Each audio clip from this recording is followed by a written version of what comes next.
તો હું છું યશવંત ચાંગાણી. આપણી સાથે છે આજે Chetanbhai Lunagariya, certified financial planar. તો અત્યારે ઇન્કમ ટેક્સની સિઝન ચાલુ થવાની તૈયારી છે. તો જોઈએ આજે આપણે ક્વેશ્ચન આન્સર કે ઇન્કમ ટેક્સનું રિટર્ન શું કામ આપણે ભરવું જોઈએ, શું આપણી આવક ઇન્કમ ટેક્સમાં લાગુ પડે કે ન પડે. તો ચેતનભાઈ, તમને મારો પહેલો ક્વેશ્ચન છે, ઇન્કમ ટેક્સ શું છે? મિત્રો, ઇન્કમ ટેક્સ એટલે કે સરકાર દ્વારા ઉઘરાવવામાં આવતો ટેક્સ છે કે જે તમારી આવક પર લાગે છે. ઇન્કમ ટેક્સ રિટર્ન કોને ભરવું પડે? ઇન્કમ ટેક્સ રિટર્ન એને ભરવું પડે કે જેની આવક બેઝિક લિમિટથી વધુ હોય છે, જેને કરપાત્ર આવક ગણવામાં આવે છે. ઓકે, તો નીલ ઇન્કમ ટેક્સ રિટર્નમાં કેટલી લિમિટ હોય છે? જો તમારી વાર્ષિક આવક 4 લાખથી નીચે હોય તો તેને નીલ રિટર્ન કહેવામાં આવે છે, તો તેને રિટર્ન ભરવાની જરૂરિયાત રહેતી નથી. તો આ પાન કાર્ડ શું ઇન્કમ ટેક્સમાં વાપરવામાં આવે છે? પાન કાર્ડ કોને કહેવાય? પાન કાર્ડ એટલે કે પરમેનન્ટ અકાઉન્ટ નંબર, જે ઇન્કમ ટેક્સ રિટર્ન તથા બેંક અકાઉન્ટ રિલેટેડ વર્કમાં ઉપયોગી નીવડે છે. અને આઈટીઆર એટલે શું? આઈટીઆર એટલે કે તમારી જે આવક હોય છે તે તમે સરકારને દર્શાવો છો તે દર્શાવવાનું ફોર્મ હોય છે, ઇન્કમ ટેક્સ રિટર્ન આઈટીઆર. અને આપણે આઈટીઆર ક્યારે ભરવું પડે? આઈટીઆર જો તમારી આવક બેઝિક લિમિટ કરતા એટલે કે 4 લાખ કરતા વધુ હોય તો તમારે આઈટીઆર ભરવું પડે છે. તો આમાં જે નાણાકીય વર્ષ કહેવામાં આવે છે તે શરૂઆત ક્યારે થાય અને પૂરું ક્યારે થાય? નાણાકીય વર્ષ એટલે ફાઇનાન્શિયલ યર, જે 1 એપ્રિલથી શરૂ થાય છે અને 31 માર્ચે પૂર્ણ થાય છે. અને આ ફોર્મ નંબર 16 જે કહેતા હોય સેલેરીડ માણસો માટે, એ શું હોય છે? જો સેલરીડ માણસ હોય અને તેનો ટીડીએસ કપાત હોય તો ટીડીએસ માટેનું સર્ટિફિકેટ પોતાની સેલરી દર્શાવતું એટલે કે ફોર્મ 16 કહેવામાં આવે છે. ઓકે, તો તમે મને જણાવી શકો કે આ ટીડીએસ સર્ટિફિકેટ શું હોય છે? ટીડીએસ સર્ટિફિકેટ કે જો તમારો ટીડીએસ બેંક અથવા તમે જ્યાં જોબ કરો છો એ એમ્પ્લોયીએ કાપેલો છે તો એ ટીડીએસ તેણે જમા કરાવ્યો છે ગવર્મેન્ટ પાસે તમારા પેન કાર્ડ ઉપર, તે દર્શાવતું એક સર્ટિફિકેટ છે. ઓકે, અને આ જે વિદ્યાર્થીઓ હોય છે તે શું ઇન્કમ ટેક્સ રિટર્ન ફાઇલ કરી શકે? જો વિદ્યાર્થીને કોઈ પણ પ્રકારની ઇન્કમ હોય એટલે કે બેઝિક લિમિટ કરતા વધુ તો તેને રિટર્ન ફાઇલ કરી શકે. ઓકે, અને આ જે જૂનું રિઝ્યુમ હતું એમાં જે એટીસી હતી એની શું લિમિટ હતી? જૂના રેજીમાં એટીસીની 1.5 લાખ લિમિટ હતી યરલી. ઓકે, અને આ નવા રિઝ્યુમમાં એટીસીની કોઈ લિમિટ બાદ મળે છે? નહીં, નવું રિઝ્યુમ એવું છે કે તમારે સ્ટ્રેટ ફોરવર્ડ 4 લાખ સુધી આવક હોય તો કંઈ ભરવામાં આવતું નથી, અને 4 લાખ પછી હોય તો સ્લેબ મુજબ હોય છે, પણ તેમાં કોઈ પણ પ્રકારનું એટીસીનું લિમિટ મળતી નથી બાદ. અને આ કલમ એટીડી શું હોય છે? એટીડી એટલે કે તમારું અને તમારા ફેમિલીનો મેડિક્લેમ હોય તે કરમાંથી બાદ મળવા પાત્ર છે, પણ ન્યૂ રિઝ્યુમમાં તે બી મળતું નથી. ઓકે, અને આ નવું ટેક્સ રિઝ્યુમ શું છે અને કેદી આવ્યું? લાસ્ટ 2 ફાઇનાન્શિયલ યરથી ટેક્સ રિઝ્યુમ આવેલું છે અને લાસ્ટ યર અપડેટ પણ થયું છે બજેટમાં, એટલે કે 2 વર્ષ એને થયા. નવું ટેક્સ રિઝ્યુમ એવું છે કે તમને જે ડિડક્શન મળે છે એટીસી એટીડીની સિરીઝવાળા, તે આમાં કોઈ પણ પ્રકારના મળતા નથી, અને સ્ટ્રેટ ફોરવર્ડ 4 લાખ સુધી ટેક્સ ફ્રી છે, અને 4 લાખ પછી સ્લેબ વાઇઝ છે. તો સ્લેબ જોઈએ તો 0 થી 4 0 ટેક્સ, 4 થી 8 5%, 8 થી 12 10%, 12 થી 16 15%, 16 થી 20 20%, અને 20 થી 24 25% છે. અને જો તમારી આવક 24 લાખથી વધુ હોય તો 30% છે. ઓકે, અને આ જે જૂનો રિઝ્યુમમાં એટીસી અને એટીડી તે બંને લઈ શકાતા હતા? હા, બંને સાથે લઈ શકાય. ઓકે, અને આપણા ઘણા એવા વડીલ લોકો છે એને એફડીની આવક થતી હોય છે, તો શું એને ઇન્કમ ટેક્સનું રિટર્ન ફાઇલ કરવું જોઈએ? જો એફડીની આવક બેઝિક લિમિટથી વધુ હોય એટલે કે 4 લાખથી વધુ હોય ન્યૂ રિઝ્યુમ મુજબ, તો તેને રિટર્ન ફાઇલ કરવું જરૂરી છે. અથવા તો એને ટીડીએસ જો કપાણો હોય, જો તમારું વ્યાજ 50,000થી વધુ હોય તો બેંકવાળા તમારો ટીડીએસ કાપે છે, તો ટીડીએસ રિફંડ લેવા માટે રિટર્ન ભરવું જરૂરી છે. કે મારી આવક 4 લાખથી ઓછી હોય છે તો શું મારે ઇન્કમ ટેક્સ રિટર્ન ભરવું જોઈએ? ઇન્કમ ટેક્સ રિટર્ન જો 4 લાખ કરતાં વધુ હોય તો ભરવું ફરજિયાત છે, પણ 4 લાખથી નીચે હોય તો ભરવું જોઈએ કે નહીં તે તમારો સવાલ છે. એ મુજબ જોઈએ તો જો તમે વિઝા માટે અપ્લાય કરવા ઈચ્છો છો તો તમારે રિટર્ન જરૂરી વસ્તુ છે. જો તમે લોન મેળવવા માંગો છો તો પણ રિટર્ન જરૂરી છે. અને આ ફોર્મ નંબર 26 AS શું છે? 26 એ એટલે કે બધી ગવર્મેન્ટ એજન્સી, બેંક અને જે લોકો તમારા પેન કાર્ડ ઉપર તમારા નાણાકીય વ્યવહારની નોંધ કરે છે એ રિફ્લેક્ટ કરતું એક ફોર્મ છે, જેના દ્વારા આઈટી વિભાગને ખબર પડે છે કે તમે તમારા પેન કાર્ડ ઉપર શું શું નાણાકીય વહીવટો કરેલા છે. ઓકે, આપણા ઘણા દર્શક મિત્રો છે કે જેને કેપિટલ ગેઇન વિશે બહુ આઈડિયા હોતો નથી, તો તમે મને 1 બાય 1 સમજાવો કે મ્યુચ્યુઅલ ફંડમાં કેપિટલ ગેઇન કેવી રીતના લાગે છે?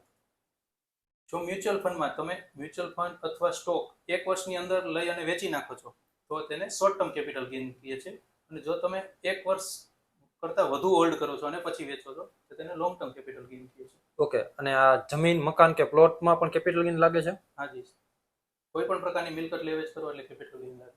ઓકે, ગ્રોસ અને નેટ તે બે આવકમાં ફરક શું હોય છે?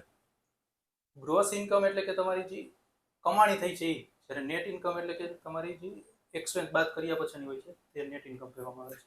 ઓકે, અને આપણે આઈટીઆર જાતે પણ ફાઇલ કરી શકીએ છીએ? જો તમે સેલરેટ છો અને ન્યૂ રિઝ્યુમ ઓપ્ટ કરો છો તો તમે બાય સિંગલ ક્લિક ઇન્કમ ટેક્સની સાઇટ પરથી પણ આઈટીઆર ફાઇલ કરી શકો છો.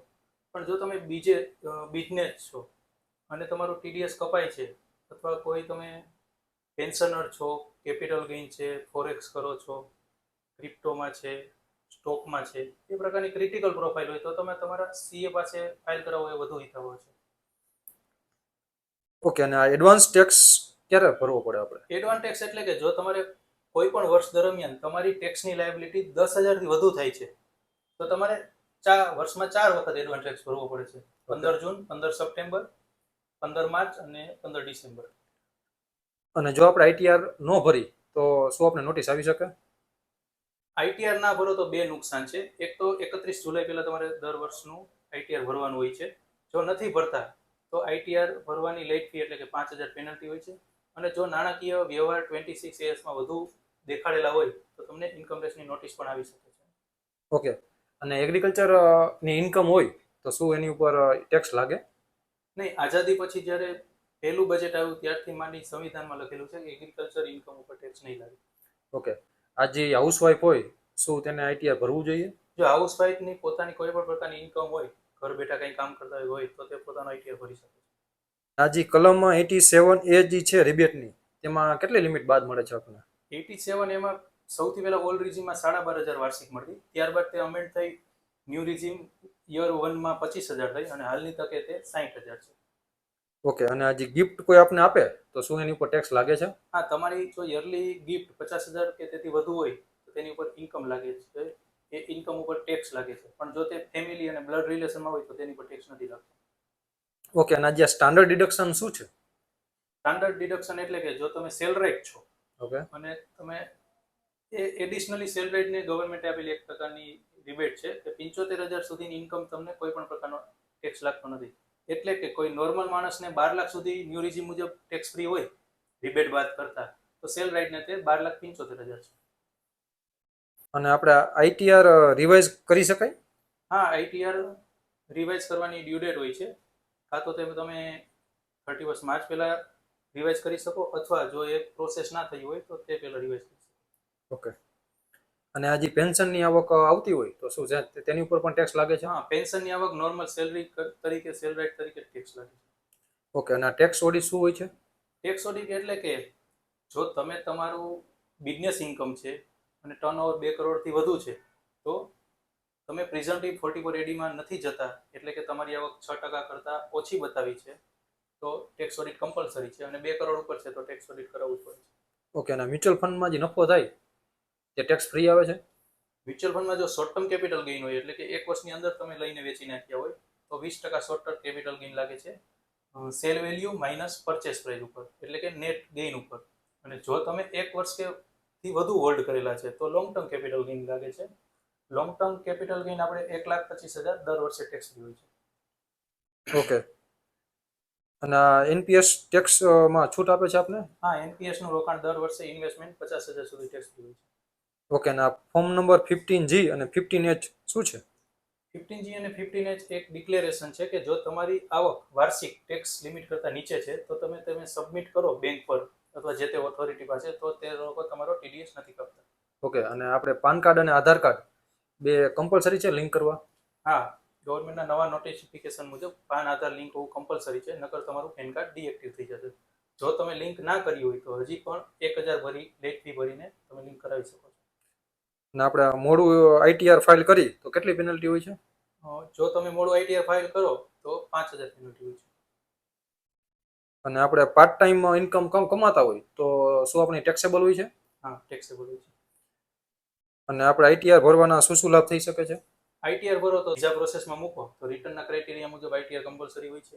બીજું, તમે ક્રેડિટ કાર્ડ અથવા લોન મેળવવા જાઓ તો એ આઈટીઆર કમ્પલસરી હોય છે. તો આજે આપણે જોયું કે આપને એવા ઘણા મૂંઝવતા ક્વેશ્ચન હોય છે ઇન્કમ ટેક્સના, તો આપણી પાસે આજ બધા સોલ્યુશન મળી ગયા છે. જો તમે આ ક્વેશ્ચન જવાબ તમારા ગ્રુપમાં કોઈને હોય તો તમે તેને આ વિડીયો ફોરવર્ડ કરી શકો છો. ધન્યવાદ ચેતનભાઈ. Thank you.